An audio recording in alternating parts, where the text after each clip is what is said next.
अस्सलामुअलैकुम नाजरीन, बॉलम 158 के पार्ट 1 में खुश आमदीद। इस एपिसोड की शुरुआत में हम देखते हैं कि कब्रिस्तान में शदीद तरीन धमाकों के बाद सब उठना शुरू हो जाते हैं और उलझाए बुरहान से कहता है चलो अभी शुरू करते हैं। ये सुनते साथ ही बुरहान अपना चेहरा छुपाकर उसके साथ आगे बढ़ जाता है। उलझाए के सिपाही भागते हुए उस्मान साहब पर हमला कर देते हैं। उस्मान साहब भी उनका मुकाबला करने लग जाते हैं। काई कबीले में उरहान बाला हतून और सिपाहियों के साथ आगे बढ़ते हुए कहता है सिपाहियों हर कोई घोड़ों पर बैठ जाए। आवाजें चक्कर तबे की समझ से आई हैं, चलो। इसके साथ ही वो सब भी उस्मान साहब की तरफ निकल पड़ते हैं। कब्रिस्तान में बुरहान सरदार याकूब को सहारा देकर उठाता है। ये देखकर उस्मान साहब चिल्लाते हुए बुरहान को पुकारते हैं। उलझाई कहता है हम उस तरफ जाएंगे, इनके सिपाही कबीले से आ रहे हैं, चलो। ये कहते और सुनते साथ ही वो सब भाग पड़ते हैं। उन्हें भागते हुए देखकर सरदार गुंदोज कहता है तुमने नेकी का जवाब बदी से दिया, तुम्हें क्या लगता है कि भागकर कहाँ तक जा सकते हो। सुंगुर आगा कहते हैं इनके तकब्बुर ने इन्हें अंधा कर दिया है, हम इनके खिलाफ अपनी तलवारें खींचेंगे। हमला सिपाहियों। और इसके साथ ही कब्रिस्तान पर शदीद लड़ाई शुरू हो जाती है। उस्मान साहब के साथी मंगोलों पर टूट पड़ते हैं। अपने आसपास मौजूद दुश्मनों को मारने के बाद उस्मान साहब भी आगे बढ़ते हैं और हान भी अपने साथ सिपाहियों को लेकर तेजी से जंगल में आगे बढ़ रहा होता है। इसलिए में उलझाई के सिपाही को छोड़ा हुआ तीर उरहान के बिल्कुल सामने से गुजर जाता है। ये देखकर उरहान घोड़े से उतरते हुए कहता है गात गात गात। अगले लम्हे वो सब मंगोलों पर टूट पड़ते हैं। बाला खतून बड़े जबरदस्त अंदाज में लड़ती हैं। फातिमा भी भरपूर तरअंदाजे का मुजाहरा करती है। आनन फानन मंगोल जहन्नुम वासिल होना शुरू हो जाते हैं। लड़ाई के अख्ताम पर उरहान कहता है चलो सिपाहियों मेरे बाबा हमारे इंतजार में हैं। इसके साथ ही वो सब कब्रिस्तान की जानिब दौड़ पड़ते हैं। दूसरी जानिब उस्मान साहब सरदार याकूब और इब्राहिम साहब का पीछा कर ही रहे होते हैं कि मंगोल उनके सामने आ जाते हैं। मंगोल सिर्फ उस्मान साहब का वक्त जाया करते हैं और उस्मान साहब को कोई भी नुकसान नहीं पहुंचा पाते, बल्कि खुद ही अपनी मौत का इंतखाब करते हैं। उधर बुरहान सरदार याकूब और इब्राहिम को लेकर भाग रहा होता है और भागते भागते वो सब घोड़ों तक पहुंच जाते हैं जहाँ पे कोनूर खड़ा होता है। कोनूर को देखते साथ ही सरदार याकूब तलवार बेनियाम कर लेता है तो इब्राहिम भी उसे रोकते हुए कहते हैं रुक जाइए याकूब भी,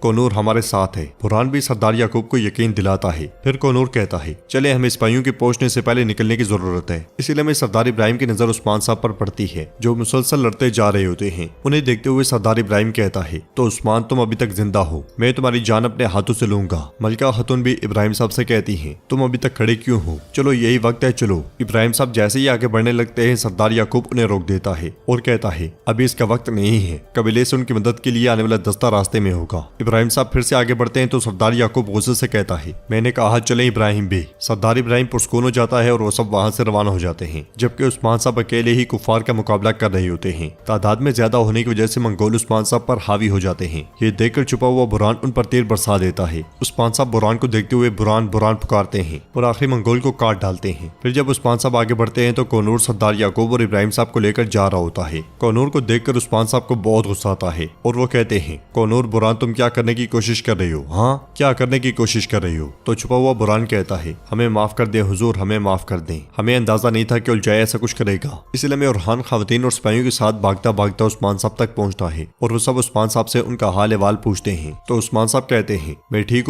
हूँ, फिक्र ना करो। सरदार गुंदोज कहता है यहाँ तक कि शैतान भी उनकी हरकतें देखकर शर्मा जाए उस्मान साहब, उन्होंने पहले रात को यहाँ बारूद छुपाया, हम नहीं जान पाए। सुंगुर आगा कहते हैं उन्होंने हमें धोखा दिया, उनका ठिकाना जहन्नुम होगा। फिर जरकुतय कहता है हम सोच भी नहीं सकते थे कि बुरहान ऐसा कुछ करेगा। तैमूर बोगा कहता है कोनूर क्या उसका इससे कोई ताल्लुक है जनाब। जवाबन उस्मान साहब कहते हैं कोनूर भी इनके पीछे चल पड़ा है, हम उनकी नीयत जान जाएंगे। ताहम उन्होंने जो कुछ किया ये उनकी आखिरी हद थी जो मैं बर्दाश्त कर सकता था, हम उन्हें इससे भागने नहीं देंगे, यकीनन हम उनसे इसका हिसाब लेंगे, चलो यहाँ से चलते हैं। ये कहते और सुनते साथ वो सब पलट जाते हैं। उधर सरदार याकूब और इब्राहिम भी सरदी बाजार जा पहुंचते हैं। घोड़े से उतरने के बाद सरदार याकूब मेहमद से पूछता है क्या तुमने सरदारान को पैगाम भेजा मेहमद। तो मेहमद कहता है तमाम सरदारान ने जंग के लिए हमारी पेशकश का जवाब दे दिया है, वो जल्दी यहाँ होंगे। सरदार याकूब कहता है आला आला, सरहदों पर निपटाने के लिए बहुत से मामलात हैं। जवाबन मेहमद कोनूर और बुरहान को देखते हुए कहता है और हम उन्हें कैसे निपटाएंगे बाबा इनके साथ। ये सुनकर सरदार इब्राहिम कहता है मेहमद ये वक्त अलग होने का नहीं है बल्कि मुत्तहिद होने का है, इन्होंने हमें उस्मान की कैद से रिहाई दिलाई, ये मत भूलो। फिर आगे बढ़ते हुए कहता है उलझाए और तो गए इन पर करीब से नजर रखेंगे, एक खता पर ये अपना सर खो देंगे, काजी आ जाए और इंसाफ हो जाए, फिर बाद में इनकी किस्मत का फैसला हो जाएगा। जाएगा। सरदार याकूब पूछता है, मेहमद क्या अलाउद्दीन की कोई खबर है?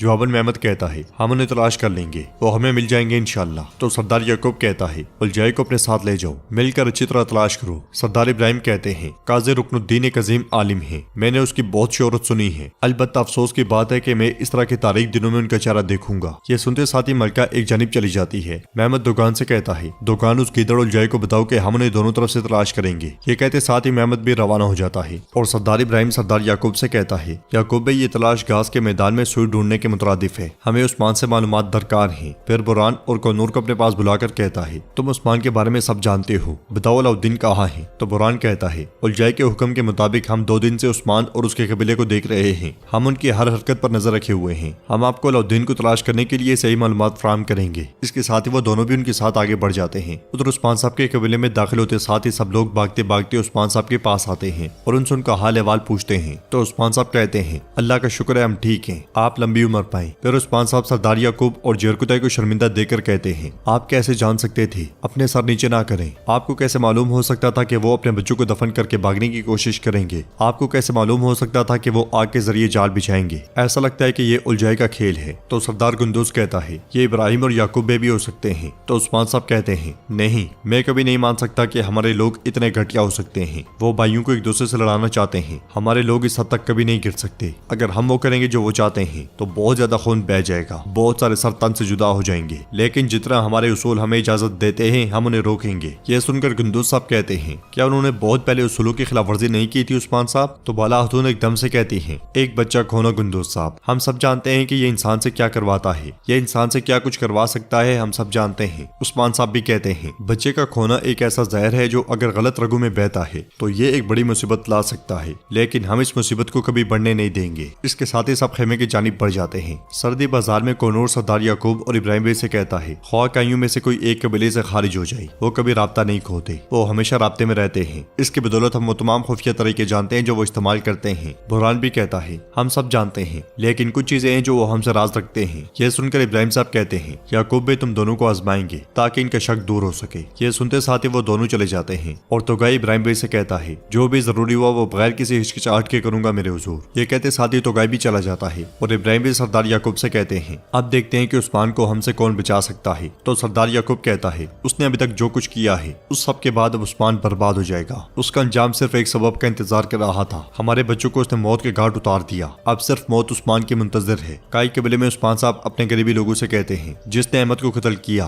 वो काजी साहब को इन सरजमीनों पर इंसाफ करने की इजाजत नहीं देगा। तो बाला खातून कहती है, इंसाफ वो आखिरी चीज है जिनकी वो इन सरजमीनों में ख्वाहिश करेंगे। जवाबन उस्मान साहब कहते हैं, जी हाँ, काजी हजरत कारेसे से आ रहे हैं, वो रात सराय में गुजारेंगे और हान एलचम आप दोनों काजी के पास जाएंगे और उन्हें सरजमीन पर बाहिफाजत लाएंगे। आप दोनों को बेस बदलना होगा ताकि कोई आपको पहचान ना ले। ये सुनते साथ ही वो दोनों चले जाते हैं और उस्मान साहब कहते हैं, अब सिपाही हसन को अलाउद्दीन के पास भेजो, मुकदमे की समात तक कोई उन्हें ना देख सके। हुक्म मिलने पर जरकुताई भी चला जाता है और उस्मान साहब गुंदूज साहब से कहते हैं, आइए मैं गाजा के फतह के बारे में बात करते हैं। सरदार गुंदूज हैरानगी से पूछते हैं, ऐसे वक्त में? तो उस्मान साहब कहते हैं, कोई भी वक्त हमें फतवाहात से दूर नहीं रख सकता, हम फतह को अंजाम देंगे चाहे हम खून में लथपथ ही क्यों ना हो। अब इब्राहिम साहब और याकूब भी अपनी फौज सिर्फ हमारे खिलाफ नहीं बल्कि मैगाजो को फतह करने के लिए भी लाएंगे। हमें तेजी से काम करना होगा, अपने सिपाहियों को फतह के लिए तैयार करना शुरू कर दें। तो नाज़रीन, इसके साथ ही एपिसोड भी इख्तिताम पजीर होती है। अगर आपको वीडियो पसंद आए तो वीडियो को लाइक करें, चैनल को सब्सक्राइब करें और बेल आइकॉन पर लाजमी से क्लिक कर दें। इंशाल्लाह मिलते हैं नेक्स्ट वीडियो में, तब तक के लिए रखें अपना और अपनों का बहुत ज्यादा ख्याल। अल्लाह निगहबान।